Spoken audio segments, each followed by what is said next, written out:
సినిమాకి వెళ్ళిన కొత్త అండి అది. అంటే కొత్త అంటే మరీ కొత్త కాదు, అప్పటికి బాగా అంటే బాగా ఫేమ్ వచ్చేసినటువంటి టైం. కోట అంటే ప్రతివాడికి తెలిసిపోయింది, సన్నివేశాలు చేస్తాడు అన్న ఒక టాక్ పడింది ఆ టైంలో. ఆ సినిమా అదేగా మీరు చెప్పేది, ఫోన్ ఎవడు కనిపెట్టాడరా బాబు అనేది, ఈ పైపులు ఎవడు కనిపెట్టాడరా బాబు అని. అది ఆ సీను, ఆ క్యారెక్టర్ గురించి కోడి రామకృష్ణ గారు చెప్తుంటే నాకే నవ్వు వచ్చేది.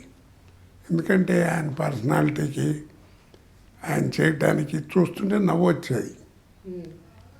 మన పర్సనాలిటీ వేరు, నేను దొనపోతూనే ఉండేవాడిని.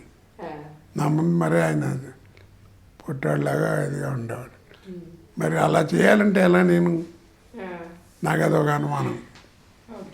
ఆయన చేస్తే బాగుంది, ఆయన పర్సనాలిటీ సూట్ అయింది, నాకు సూట్ అవ్వాలి కదా, నేను చేయగలగాలి కదా. కెమెరామెన్ గోపాలరెడ్డి గారు దానికి. సరే ఫస్ట్ టేకు అది, ఫస్ట్ షాట్ అది సినిమాకి. మీ అందరినీ సలహా సంఘాల్లో పెట్టుకుని పందెపు గోళ్ళ వెళ్తుంటే మీరు ఇచ్చే సలహా ఇదంటాయా, కాస్త కాల్ తీస్తావా, థ్యాంక్స్. 2 నిమిషాల్లో మీరు దీనికి ఈ సమస్యకి ఆన్సర్ చెప్పకపోతే మీ పేర్లు రాసుకుని ఆ జేబులో పెట్టుకుని బ్యానమైన కింద దూతాను, మిమ్మల్ని అందరినీ జైల్లో పెడతారు. అక్కడ మీకు భోజనం దొరకదు, ఏం బెటర్ ఫుడ్. అగ్గిపెట్టలేదురా బాబు, అగ్గిపెట్టలేదురా ఆయన అనే డైలాగ్. అప్పుడు చేసిన సినిమా డైలాగ్ చూడండి, వాళ్ళకి కూడా జ్ఞాపకం. అంటే అప్పుడు సినిమాలు ఆ ఇంట్రెస్ట్ వాళ్ళు చెప్పడం అట్లా ఉండేది. అలాంటి టైంలో ఎంత చేసినా రాదు. 1 టేకు, 2 టేకులు, 3 టేకులు నా లైఫ్లో ఎప్పుడు తినలేదండి. అదే సినిమా 18 టేకులు తిన్నాను, రావట్లా. 1 మోర్ అంటున్నాడు ఆయన. అందులో ఆయన కొంచెం మరీ కాస్త గట్టిగా పట్టుకునే రకం. కొంతమంది డైరెక్టర్లు అంటే అంత చేసినా ఎంతకంటే రాదులే అని కొంచెం వదిలేస్తారు. ఆయన వదిలిపెట్టాడు. అంత ఫిలిం వేస్ట్ అయినా ఎంత టైం పట్టినా చేశారు. అలాంటి టైంలో గోపాలరెడ్డి గారు కోటాను ముందు అసలు లంచ్కి వెళ్ళి పో అన్నాడు. తర్వాత ఇంతో అన్నట్టు అని కాస్త వదిలేయండి, మీరు చేయబోకండి, మీరు చేస్తుంటే వాడు బెంగపడుతున్నాడు, మీ పర్సనాలిటీ మీది వేరు అని ఏదో మొత్తాన్ని చెప్పాడు. సరే వచ్చా, లంచ్ చేసి వచ్చాను, చేశాను, టక్ మన ఓకే అయింది. చెప్పాను కదండి అన్నాడు. దొరికింది ఆ పట్టు, ఇక అలాగా సినిమాలో ఇది అయిపోయింది. అది క్యారెక్టర్ ఆఫ్ డికేడ్ అయిపోయిందండి.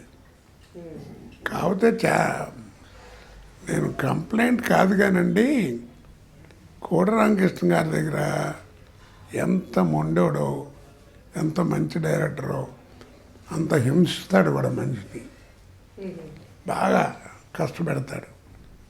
పంజరం అని ఒక సినిమా చేశాను,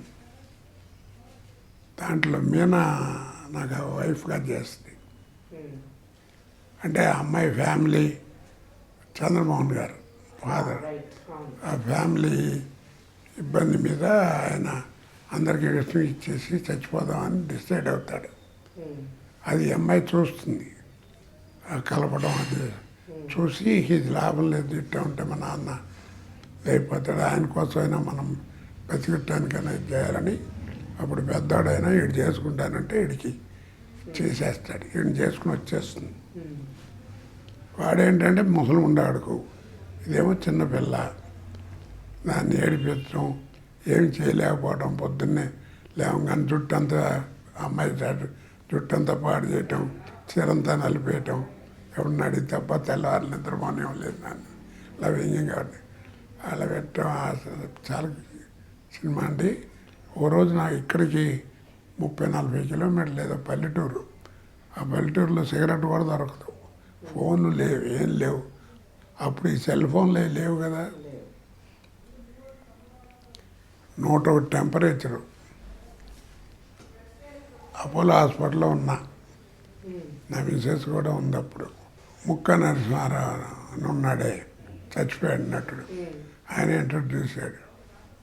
ఆయన ఇంటి పేరు ముక్క, ఆయన నోటముడు ముక్క రాదు.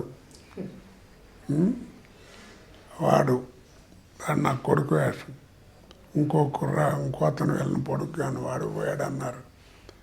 వాడు అపోలో హాస్పిటల్కి వచ్చి లిటరల్గా లాక్కెళ్ళిపోయాడు నన్ను. ఆ ఫీవర్లో దారి పొడుగున వెళ్తుంటే మోషన్స్, మధ్య మధ్య కారు ఆపటం, ఇది చేయటం, అట్టాగే వెళ్ళా. డాక్టర్ గారు ఒక పక్కన సెలైన్ ఎక్కిస్తూ ఆడ పడుకోబెట్టే వరండాలో షార్ట్కి ఆ సెలైన్ బిట్టి తీయటం, నేను వెళ్ళటం, యాక్ట్ చేయడం, మళ్ళీ వచ్చి పెట్టించుకోవడం అట్లా చేశాను. శ్మశానంలో పడుకోబెట్టి ఆ కట్టెలు గిట్టెలు వేసి పెడతారు కదా, దాని మీద పడుకోబెట్టి ఆ అమ్మాయి 3 రోజులు తీసాడు నన్ను అట్ట పెట్టి. మెట్టు ఎండ, కళ్ళు తెరవకూడదు, మంటలు, ఒళ్ళంతా పిడకలు కప్పి పెట్టాడు, మొహం కనపడుతూ. సార్ కానివ్వండి అంటే, సినిమా అండి అవ్వమంటే ఎట్ట అవుతుంది? పాప మీన అక్కడికొచ్చి ఆడవడం చేయటం, దాని మీద పట్టడం, ఊళ్ళో వాళ్ళ బొట్ట తీసేయటం, ఇవన్నీ ఏవో కార్యక్రమాలు మనకేం తెలుస్తాయి, ఆయనకి అట్ట తెలుస్తాయి, ఇవన్నీ పెట్టాడు.